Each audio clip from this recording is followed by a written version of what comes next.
Beynəlxalq Əqli Mülkiyyət Günü çərçivəsində Bakıda əqli mülkiyyət və süni intellekt mövzusunda dəyirmi masa keçirilib. İnnovasiya və süni intellektin rolu əsas müzakirə mövzusu olan tədbirdə süni zəkanın effektiv fəaliyyəti üçün elmi əsaslara söykənən modellərin hazırlanmasının vacibliyi vurğulanıb. İnnovasiyalar dövründə elm və təhsil qarşısında, eləcə də əqli mülkiyyət sahəsində yeni vəzifələr dayanır. Bugün süni intellekt əqli mülkiyyətin inkişafına mühüm dəstək verir. Bunu Əqli Mülkiyyət Agentliyinin İdarə Heyətinin sədri Kamran İmanov Beynəlxalq Əqli Mülkiyyət Günü münasibəti ilə innovativ potensial, əqli mülkiyyət plus süni intellekt mövzusunda keçirilən dəyirmi masada çıxışı zamanı deyib. Onun sözlərinə görə məhz elmi, texnoloji, sahibkarlıq və istehsal potensiallarının cəmləşdiyi dövlətlər innovasiya imkanlarını artırmaq və qlobal səviyyədə irəliləyişlərə nail olmaq mümkün olur. Bunun üçün süni intellekt hazırlanmalıdır. Yəni, hazırlanmış olmalıdır.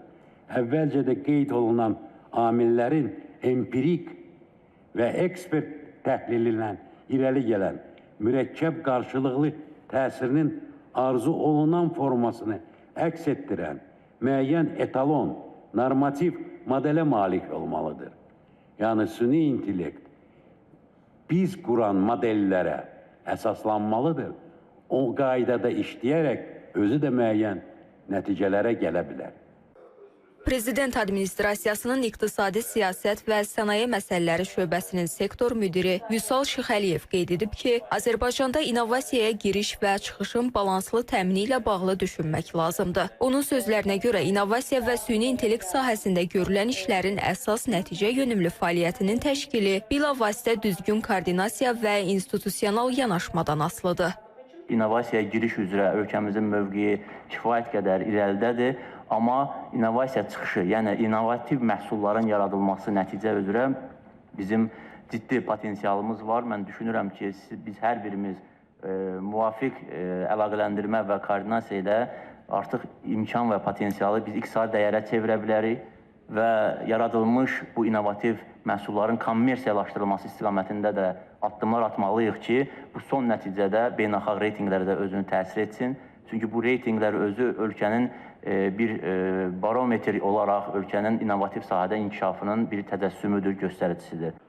Ümumdünya Əqli Mülkiyyət Təşkilatı Harvard Universiteti ilə birgə böyük bir tədqiqat aparıb. Bu zaman 193 ölkəyə aid 2,5 milyard məlumat təhlil edilərək 2500-dən çox innovasiya imkanı müəyyən olunub.